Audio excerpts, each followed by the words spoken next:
Iran, la fin d'un règne, analyse des scénarios après la mort de Khamenei.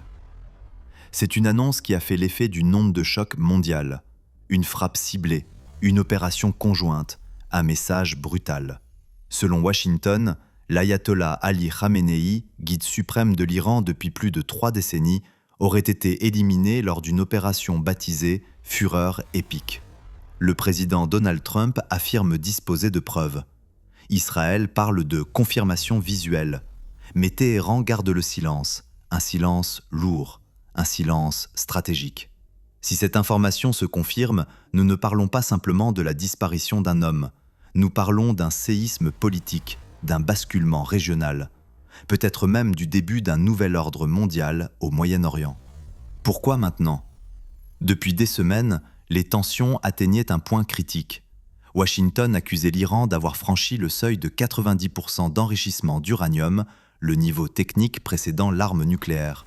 En parallèle, l'Iran traversait une crise interne profonde. Manifestations, répression, colère populaire. Le régime semblait solide en façade, mais fragilisé dans ses fondations. L'opération Fureur épique ne visait pas seulement un homme, elle visait la structure même du pouvoir, les centres de commandement des gardiens de la Révolution.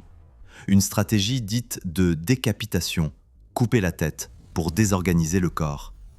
Les 3 scénarios de l'échiquier. Scénario 1, l'implosion. Premier scénario, l'effondrement interne. Sans son pivot central, la théocratie pourrait vaciller. Les luttes de pouvoir éclatent.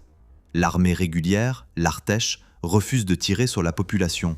Les manifestations reprennent. Un gouvernement de transition pourrait émerger. La diaspora rentrerait.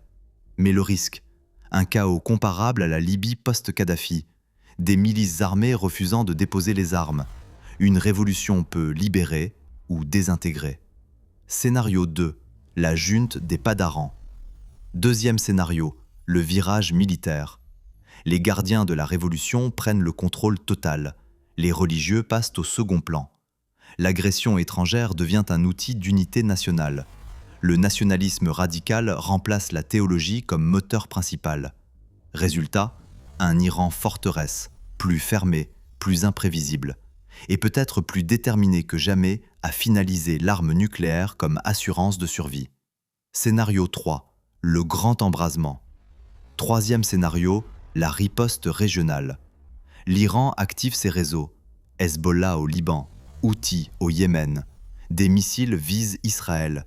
Des bases américaines dans le Golfe deviennent des cibles. Et surtout, le détroit d'Ormuz. 20% du pétrole mondial y transite. Sa fermeture provoquerait un choc énergétique planétaire.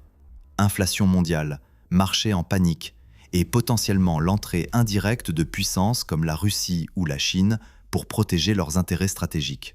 Ce qui est certain aujourd'hui, un tabou a été brisé. L'attaque directe contre le guide suprême iranien change les règles du jeu. Nous ne sommes plus dans une guerre de l'ombre, nous sommes dans une confrontation assumée. L'Iran peut-il survivre à la disparition de son pilier central ? Ou assistons-nous aux dernières heures de la République islamique telle que nous la connaissons ? Une chose est sûre, le Moyen-Orient vient d'entrer dans une nouvelle ère, et le monde entier retient son souffle. Selon vous, quel scénario est le plus probable ? Implosion interne, junte militaire ou embrasement régional ?